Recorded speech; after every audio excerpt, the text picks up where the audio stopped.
Class 11th के सभी विद्यार्थियों, आज मैं आपको केमिस्ट्री का एक ऐसा पेपर बताऊंगा ना कि परीक्षा हाल में आपको 50 नंबर तक कवर करा देगा। बड़ी ही रिसर्च के बाद में ये पेपर आपको बता रहा हूँ। मॉडल पेपर है लेकिन बहुत ही दमदार है और बहुत ही आईएमपी क्वेश्चन इसमें मैंने सारे ऐड किए हैं।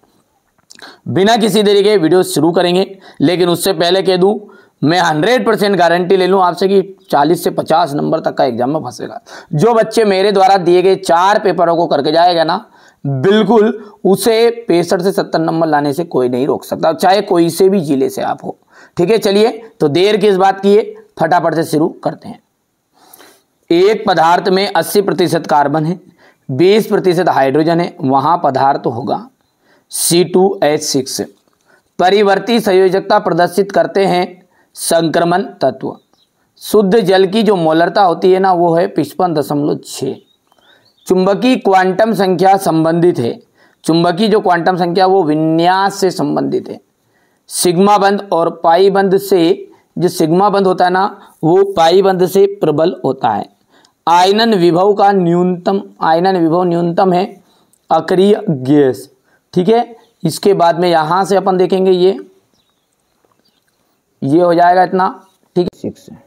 ठीक है भैया, उत्कृष्ट धातुओं में की इलेक्ट्रॉन बंधुता होती है। उत्कृष्ट धातुओं की जो इलेक्ट्रॉन बंधुता होती है ना, वो कैसी होती है, 0 होती है। तत्वों के गुणों की क्रम से पुनरावृत्ति को तत्वों की आवर्तिति कहते हैं। तो यहां पर अपन भर देंगे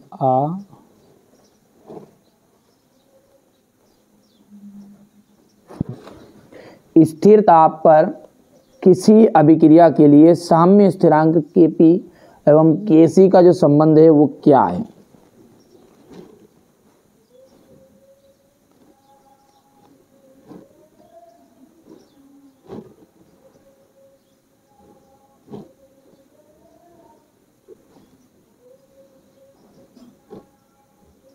ये हो गया इतना। किसी तत्व के समस्थानिकों में न्यूट्रॉनों की संख्या असमान होती है। किनकी? न्यूट्रॉनों की संख्या असमान होती है। जल के अणु HOH बंध कोण 104.5 डिग्री सेल्सियस होता है। PP पार्श्वी अतिव्यापन से पाई बंध बनता है। पाई बंध बनता है। अब इसके बाद में है रिक्त स्थान। ये हमारे इंग्लिश मीडियम वाले बच्चे बढ़िया से लेंगे, कंप्लीट करेंगे। थोड़ा सा छोटा कर दूं ना, ताकि हमारे बच्चों को कोई दिक्कत नहीं आएगी। ये हो गया इतना।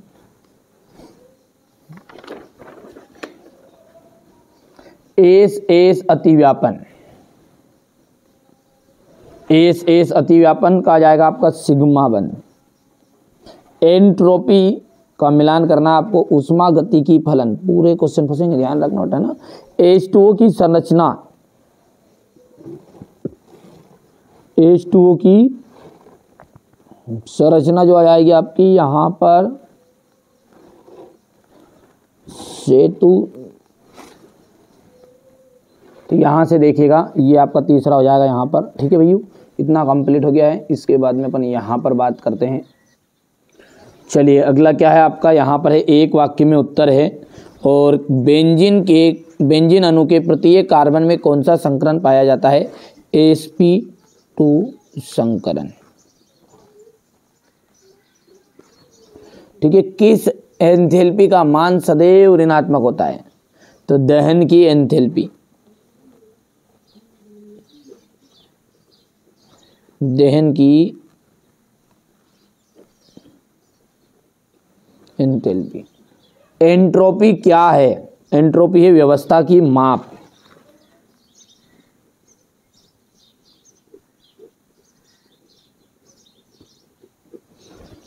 सोडियम किस ब्लॉक का तत्व है? सोडियम है एस ब्लॉक का तत्व।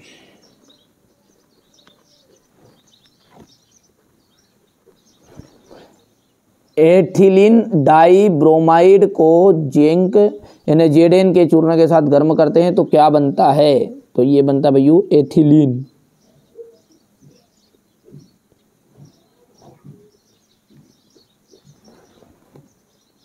हो गया। ये आपका क्वेश्चन नंबर ये 4 है, यहाँ पर देख सकते हैं। ठीक है,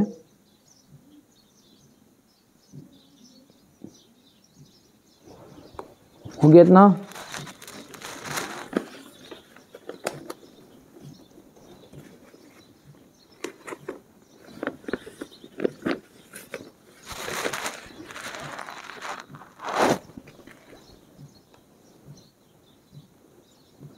यहाँ पर देखो अब सत्य सत्य, तो पहला यदि हम बात करेंगे ना तो ये बिल्कुल सत्य रहेगा आपका।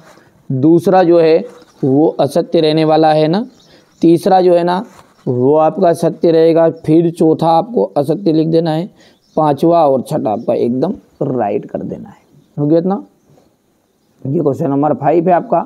द्रव्यमान संरक्षण का नियम क्या है? इस नियम की आधुनिक स्थिति क्या है?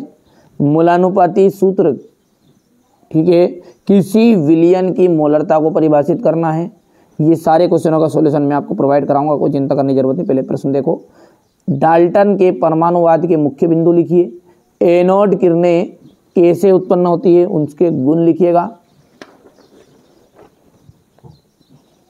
क्वेश्चन नंबर 9 देखिए, उत्कृष्ट गैसों की इलेक्ट्रॉन बंधुता शून्य होती है। आधुनिक आवर्तक नियम क्या है? पाई बंध और सिग्मा बंध दोनों में अंतर आपको बताना है। संकरण के नियम लिखिएगा। लुईस अम्ल तथा लुईस क्षार से आप क्या समझते हैं उदाहरण सहित स्पष्ट कीजिएगा। बफर विलयन के उपयोग। एल्किन किस प्रकार की समझौता दर्शाते हैं उदाहरण सहित स्पष्ट कीजिए। निम्न के IUPAC नाम आपको बताने हैं। ये हो गया इतना यहाँ तक। ये क्वेश्चन नंबर 13 है आपका। क्रोमेटोग्राफी किसे कहते हैं? क्रियात्मक समूह समझौता किसे कहा जाता है? यहाँ से क्वेश्चन नंबर 14 है। pH मान क्या है स्पष्ट कीजिए। विद्युत अपघटनीय सेल तथा विद्युत रासायनिक सेल में अंतर। नस्टर्ड समीकरण E और E0 में संबंध बताना है।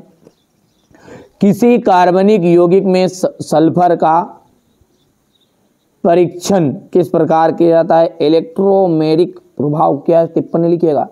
ठीक है भैया, बढ़िया से कंप्लीट कर लो। मैंने कहा ना ये सारे के सारे प्रश्न आपके आएंगे, 100% श्योर है। ठीक है, ये क्वेश्चन नंबर आपका 17 है।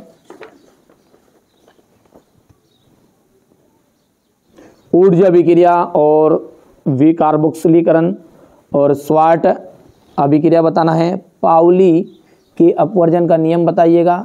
ये क्वेश्चन नंबर 18 हो गया। ये क्वेश्चन नंबर